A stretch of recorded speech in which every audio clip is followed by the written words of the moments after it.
আসসালামু আলাইকুম। আজ 25 জুন 2026 খ্রিস্টাব্দ, 11 আষাঢ় 1433 বঙ্গাব্দ, 9 মহরম 1448 হিজরি, বৃহস্পতিবার। সংবাদ পাঠ করছি মনির হোসেন কামাল। প্রথমেই শুনবেন সংবাদ শিরোনাম। চীনে হবে বাংলাদেশের বিনিয়োগ কার্যালয়। টিআইবির জরিপ। 2025 সালে বেড়েছে সেবা খাতে দুর্নীতি ও ঘুষ বাণিজ্য। লক্ষ্মীপুরে মা ও 2 মেয়েকে কুপিয়ে হত্যা। মাদারীপুরে এক ঘুষিতে প্রাণ হারালো চাচাতো ভাই। গাইবান্ধায় পুকুরে ডুবে ভাই বোনের মৃত্যু। বরগুনায় গত 24 ঘন্টায় নতুন করে হামে আক্রান্ত 2। মাইকিংয়ে রেকর্ড করা হয় লোকবেতারে। শুনলেন সংবাদ শিরোনাম, এবার বিস্তারিত। চীনে শিগগিরই বাংলাদেশের প্রথম বিনিয়োগ কার্যালয় খোলার ঘোষণা দিয়েছেন প্রধানমন্ত্রী তারেক রহমান। সেই সঙ্গে বাংলাদেশে ভ্যালু চেইন সম্প্রসারণে চীনা কোম্পানিগুলোকে আমন্ত্রণ জানিয়েছেন তিনি। চীনের সঙ্গে দ্বিপক্ষীয় বিনিয়োগ চুক্তি উন্নত করার জন্য কাজ চলছে জানিয়ে তিনি বলেছেন, যাতে বিনিয়োগকারীরা আরও শক্তিশালী আস্থা, সুস্পষ্ট সুরক্ষা এবং বিনিয়োগের জন্য আরও আধুনিক কাঠামো পেতে পারেন। শীর্ষ বিনিয়োগ প্রচার সংস্থা বিডার এখন চীনা বিনিয়োগকারীদের জন্য একটি বিশেষায়িত সম্পর্ক ব্যবস্থাপনা ডেস্ক রয়েছে। আজ সকালে বেইজিংয়ের রাষ্ট্রীয় অতিথি ভবন তিয়াওইউথাই-এ চীনের শিল্পপতি ও প্রাতিষ্ঠানিক বিনিয়োগকারীদের নিয়ে আয়োজিত ইনভেস্ট বাংলাদেশ শীর্ষক অনুষ্ঠানে বক্তব্য দিয়েছেন তারেক রহমান। প্রধানমন্ত্রী বলেন, আজ আমি আরও আনন্দের সাথে ঘোষণা করছি যে আমরা শীঘ্রই চীনে আমাদের প্রথম বিনিয়োগ কার্যালয় খুলতে যাচ্ছি। আমাদের উদ্দেশ্য খুবই সহজ, চীনা বিনিয়োগকারীদের সহায়তা পাওয়ার জন্য বাংলাদেশে আসা পর্যন্ত অপেক্ষা করতে হবে না। 2023 সালের তুলনায় গণ অভ্যুত্থান পরবর্তী 2025 সালে দেশের বিভিন্ন সেবা খাতে দুর্নীতি ও ঘুষের শিকার হওয়া মানুষের সংখ্যা বেড়েছে বলে জানিয়েছে ট্রান্সপারেন্সি ইন্টারন্যাশনাল বাংলাদেশ টিআইবি। সংস্থাটি বলছে, 2023 সালের প্রাক্কলিত মোট ঘুষের পরিমাণের তুলনায় 2025 সালে প্রায় 15.9% ঘুষ লেনদেন বেশি হয়েছে, যার পরিমাণ 1729.9 কোটি টাকা। প্রকলিত মোট ঘুষের পরিমাণ 2024-25 অর্থবছরে বাংলাদেশের জিডিপির 0.23% এবং জাতীয় বাজেটের 1.58%। টিআইবি জানায়, 2025 সালে জাতীয় পর্যায়ে প্রকলিত মোট ঘুষের পরিমাণ 12,633 কোটি 20 লক্ষ টাকা। রাজধানীর ধানমন্ডি মাইডাস সেন্টারে টিআইবি আয়োজিত সেবা খাতে দুর্নীতি জাতীয় খানা জরিপ 2025-এর প্রকাশ উপলক্ষে আয়োজিত সংবাদ সম্মেলনে আজ এসব তথ্য তুলে ধরা হয়। দেশের 18টি খাত ও সেবার উপর পরিচালিত জরিপের ভিত্তিতে প্রতিবেদনটি প্রকাশ করা হয়েছে। টিআইবির জরিপ অনুযায়ী 2023 সালের তুলনায় 2025 সালে জাতীয়ভাবে দুর্নীতির শিকার হওয়া খানার হার 15.1% এবং ঘুষের শিকার হওয়া খানার হার 25.2% বেড়েছে। আগের জরিপের মতো এবারও পাসপোর্ট ও বাংলাদেশ সড়ক পরিবহন কর্তৃপক্ষ বিআরটিএ থেকে সেবা নিতে গিয়ে সবচেয়ে বেশি মানুষ দুর্নীতি ও ঘুষের শিকার হয়েছেন। তবে খানা প্রতি গড় ঘুষের পরিমাণ 2023 সালের তুলনায় 9.8% কমেছে। এরপরও বিচার সংশ্লিষ্ট সেবা, ব্যাংকিং ও ভূমি খাতে গড় ঘুষের পরিমাণ সবচেয়ে বেশি পাওয়া গেছে। প্রতিবেদনে বলা হয়, 2025 সালে জাতীয় পর্যায়ে প্রকলিত মোট ঘুষের পরিমাণ দাঁড়িয়েছে 12,633 কোটি 20 লাখ টাকা, যা 2023 সালের তুলনায় 15.9% বেশি এবং 2024-25 অর্থ বছরের সংশোধিত জাতীয় বাজেটের 1.58% সমান।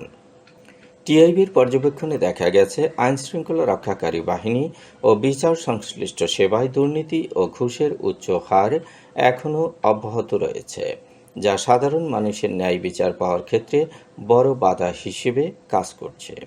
একই সঙ্গে কৃষি, স্থানীয় সরকার, ভূমি, শিক্ষা, স্বাস্থ্য, পাসপোর্ট ও বিআরটি এর মতো জনগুরুত্বপূর্ণ খাতেও দুর্নীতি ও ঘুষের প্রবণতা বেড়েছে বা আগের মতোই রয়ে গেছে। জরিপে গ্রাম ও শহরের মধ্যে দুর্নীতির অভিজ্ঞতায় পার্থক্য উঠে এসেছে। গ্রাম অঞ্চলের ৬৬% খানা ঘুষের শিকার হয়েছে, যেখানে শহরে এ হার ৫৮.৫%। তবে ঘুষের পরিমাণের ক্ষেত্রে শহরাঞ্চলের মানুষকে তুলনামূলক বেশি অর্থ দিতে হয়েছে। শহরে গড়ে ৫,৭৫৭ টাকা এবং গ্রামে ৪,৮৬৪ টাকা ঘুষ দিতে হয়েছে। নিম্ন আয়ের পরিবারগুলো উচ্চ আয়ের পরিবারের তুলনায় তাদের বার্ষিক আয়ের বড় অংশ ঘুষ হিসেবে দিতে বাধ্য হয়েছে বলে প্রতিবেদনে উল্লেখ করা হয়। এছাড়া নারী, আদিবাসী ও প্রতিবন্ধী ব্যক্তিদের দুর্নীতি ও ঘুষের শিকার হওয়া তাদের আর্থসামাজিক অবস্থার উপর অতিরিক্ত চাপ সৃষ্টি করছে এবং প্রান্তিকতাকে আরও বাড়িয়ে দিচ্ছে। স্থানীয় সরকার প্রতিষ্ঠান, জলবায়ু পরিবর্তন ও দুর্যোগ সহায়তা এবং শিক্ষা খাতে নারী সেবাগ্রহীতাদের উল্লেখযোগ্য হারে দুর্নীতির শিকার হওয়ার বিষয়টি এসব খাতে নারীদের অংশগ্রহণকে নিরুৎসাহিত করছে বলে মন্তব্য করেছে টিআইবি। প্রতিবেদনে আরও বলা হয়, বিভিন্ন খাতে ডিজিটাল সেবা চালু হলেও তা দুর্নীতি কমাতে কার্যকর ভূমিকা রাখতে পারেনি, বরং অনেক ক্ষেত্রে সেবা গ্রহীতাদের দালাল নির্ভরতা ও ঘুষ প্রদানের ঝুঁকি বহাল রয়েছে। ডিজিটাল ও ম্যানুয়াল পদ্ধতির মিশ্র ব্যবস্থার কারণে সেবা পেতে অতিরিক্ত ভোগান্তির মুখে পড়তে হচ্ছে। দুর্নীতির কারণ হিসেবে অধিকাংশ উত্তরদাতা বিচারহীনতা, জনসচেতনতার অভাব এবং দুর্নীতিগ্রস্ত ব্যক্তিদের পুরস্কৃত করার সংস্কৃতিকে দায়ী করেছেন। ঘুষ দিতে বাধ্য হওয়া ৮১.৫% খানা জানিয়েছে, ঘুষ না দিলে সেবা পাওয়া যায় না। টিআইবির মতে এটি ঘুষ আদায়ের প্রতিষ্ঠানিকরণেরই প্রমাণ। জরিপে দেখা গেছে, প্রায় অর্ধেক খানা দুর্নীতির বিরুদ্ধে অভিযোগ জানানোর পদ্ধতি সম্পর্কে জানে না। দুদক সম্পর্কে ২৯.৫% এবং অভিযোগ নিষ্পত্তি ব্যবস্থা সম্পর্কে মাত্র ১.৪% খানা অবগত থাকলেও অভিযোগ দায়েরের হার অত্যন্ত কম। দুর্নীতির শিকার হওয়া ৬১.৩% খানা মনে করে সেবা নেয়ার ব্যবস্থাই দুর্নীতিগ্রস্ত। লক্ষ্মীপুরের রায়পুরে মা ও ২ মেয়েকে কুপিয়ে হত্যা করা হয়েছে। এ ঘটনায় আহত হয়েছে আরও এক মেয়ে।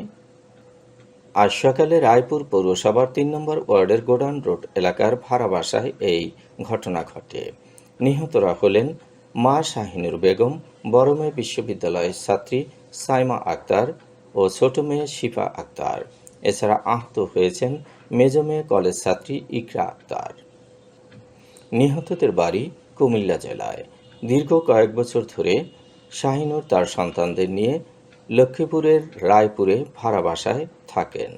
কয়েক বছর আগে তার স্বামী কামাল বিদ্যুৎস্পৃষ্ট হয়ে মারা যায়।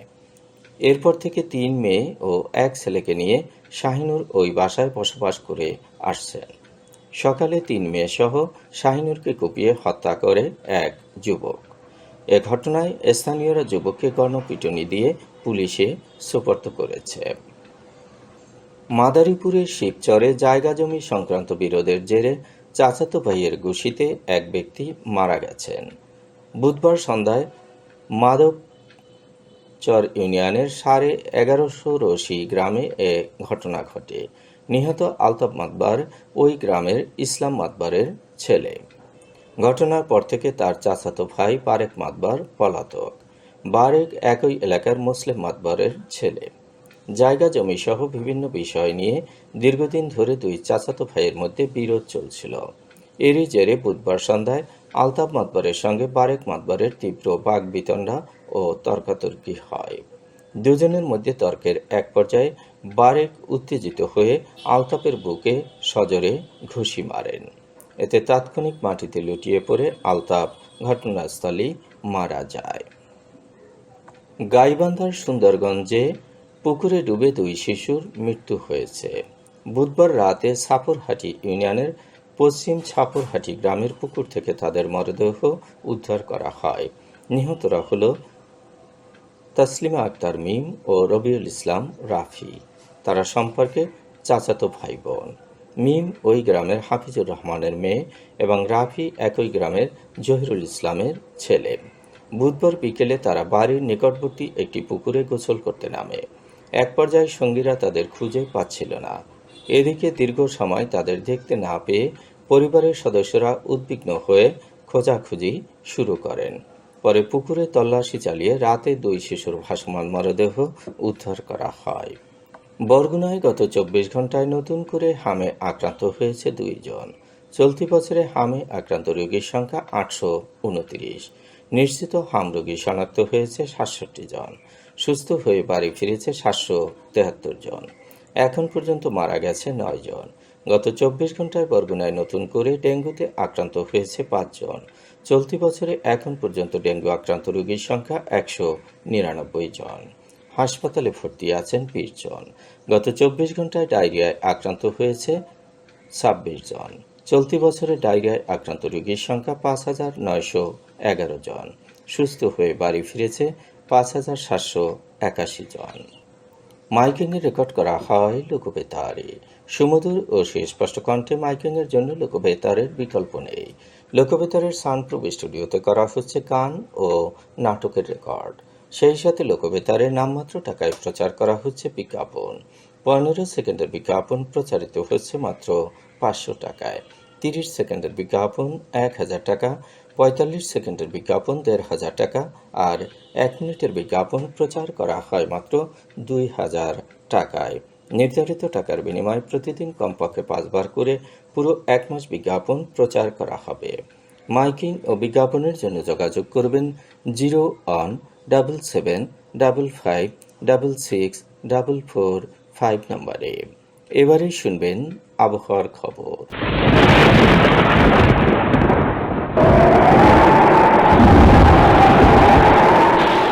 উপমহাদেশীয় উচ্চচাপ বলয়ের বর্ধিত অংশ পশ্চিমবঙ্গ এবং তৎসংলগ্ন এলাকায় অবস্থান করছে। মৌসুমের স্বাভাবিক লঘুচাপ দক্ষিণ বঙ্গোপসাগরে অবস্থান করছে। এর একটি বর্ধিত অংশ উত্তর পূর্ব বঙ্গোপসাগর পর্যন্ত বিস্তৃত। রাত এবং দিনের তাপমাত্রা একরকমই থাকতে পারে। দেশের বিভিন্ন স্থানে বজ্রসহ বৃষ্টি হতে পারে। আজ দেশের সর্বোচ্চ তাপমাত্রা ছিল রাজশাহীতে 36.7 ডিগ্রি সেলসিয়াস এবং সর্বনিম্ন তাপমাত্রা ছিল সিলেটে 21.5 ডিগ্রি সেলসিয়াস। বরগুনার সর্বোচ্চ তাপমাত্রা 29.9 ডিগ্রি সেলসিয়াস, সর্বনিম্ন 26.2 ডিগ্রি সেলসিয়াস। আগামীকাল সূর্যোদয় হবে ভোর 5:12। সংবাদ শেষ করার আগে শিরোনামগুলো আবার পড়ছি। চীনে হবে বাংলাদেশের বিনিয়োগ কার্যালয়। টিআইবির জরিপ, 2025 সালে বেড়েছে সেবা খাতে দুর্নীতি ও ঘুষ বাণিজ্য। লক্ষ্মীপুরে মা ও 2 মেয়েকে কুপিয়ে হত্যা। মাদারীপুরে এক ঘুষিতে প্রাণ হারালো চাচাতো ভাই। গাইবান্ধায় পুকুরে ডুবে ভাই বোনের মৃত্যু। বরগুনায় গত 24 ঘন্টায় নতুন করে হামে আক্রান্ত 2। মাইকিংয়ে রেকর্ড করা হয় লোকবেতারে। সংবাদ শেষ করার আগে জানিয়ে দিচ্ছি লোকবেতারের সংবাদ জানানোর মোবাইল নম্বর। আপনার এলাকার গুরুত্বপূর্ণ সংবাদ জানাতে ফোন করুন 0-1-775-66-445 নম্বরে। আর লোকবেতারের সাথে যুক্ত হয়ে গান শুনতে চাইলে SMS করুন 01782973478 নম্বরে। মোবাইল করবেন 01959438545 নম্বরে। বিশ্বের সব জায়গা থেকে শুনতে পারবেন লোকবেতার। লোকবেতার fm.org ওয়েবসাইটের মাধ্যমে শুনুন সরাসরি অনুষ্ঠান। সংবাদ পাঠ এখানেই শেষ করছি।